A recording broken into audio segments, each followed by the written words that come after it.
Hello everyone, I hope you're all doing well. Today's story is going to be very scary, so close your eyes, put on your headphones, and listen in peace. So let's begin. The story itself is a few months old now, but I copied and pasted the text, so it is still written as if it just happened several days ago. My grandmother is in a nursing home after suffering a stroke a few months ago. Mentally, she is all there. However, her one side is partially paralyzed and she is in rehab in the nursing home.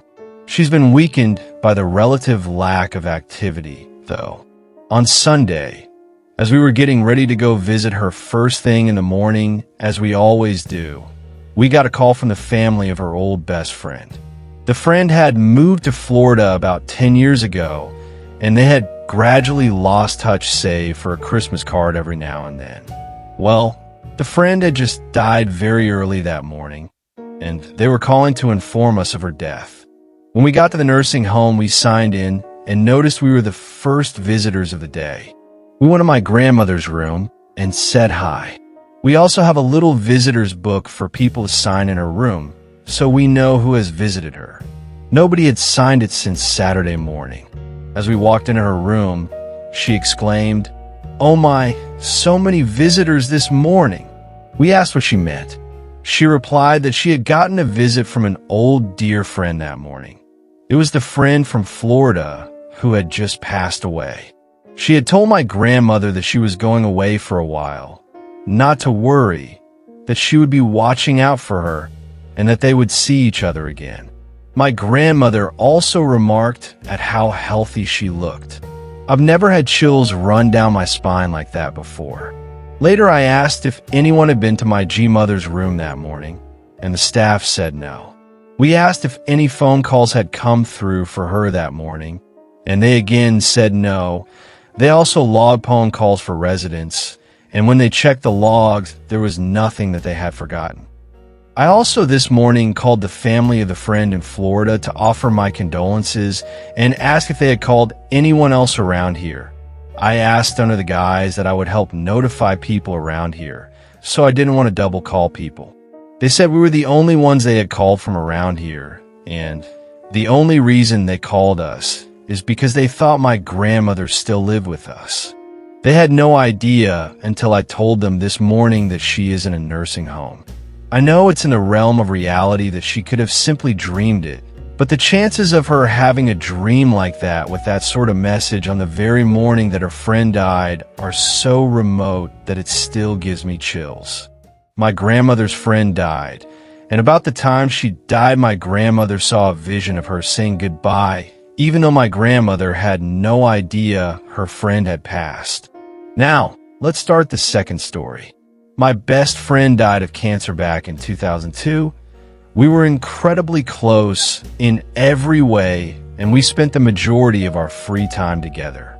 Almost a year after she died, I was in my apartment sleeping, and my phone rang around 3 a.m. I had one of those Sony Ericsson T610.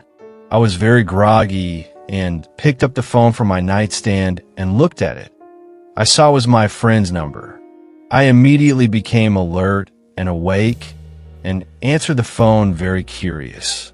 I said hello a few times, but all I could hear was very loud static for about 30 seconds. Eventually, the call ended.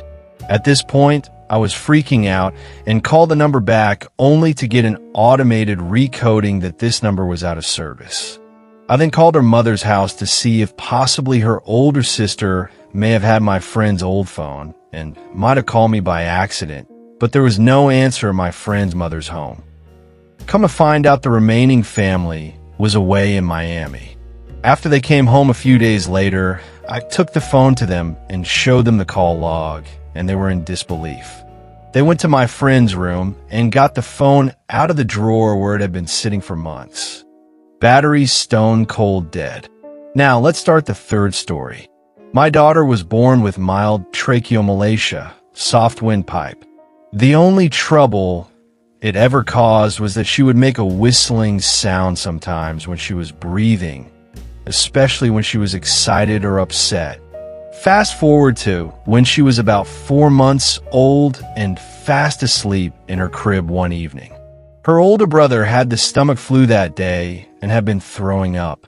We thought the baby hadn't caught it. But a little while after we put her to bed, we suddenly heard her softly sputtering on the monitor, then silence for a few seconds, then a huge loud wail, which made both my husband and I run even faster to her room. By the time we got to her, she had fallen early quiet again. We saw she was gasping for air, choking, unable to clear the vomit from her throat or get a clean breath. Even after we picked her up and cleared her mouth, she continued to gasp. She turned blue, then gray as I drove with her quickly to the ER. She had partially recovered by the time we got there. They gave her O2, chest x-ray, then a clean bill, and we left.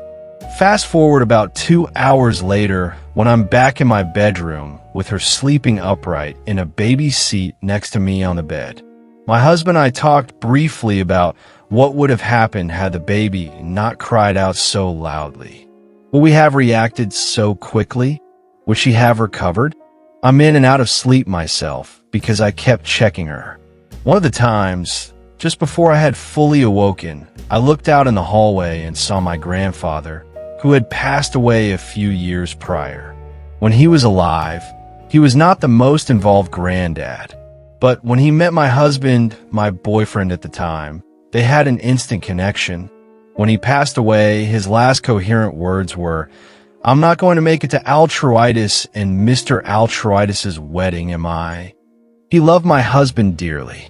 Anyway, I see him out in the hall this night. He is just standing there in khakis and a polo with his hands in his pockets. In my dream state, I see all my children except the baby pulling at his arms and playing with him. He has a simple smile on his face. He looks over toward the baby's room and back at me and says, "I'm sorry I made her cry, but I'm glad she's okay."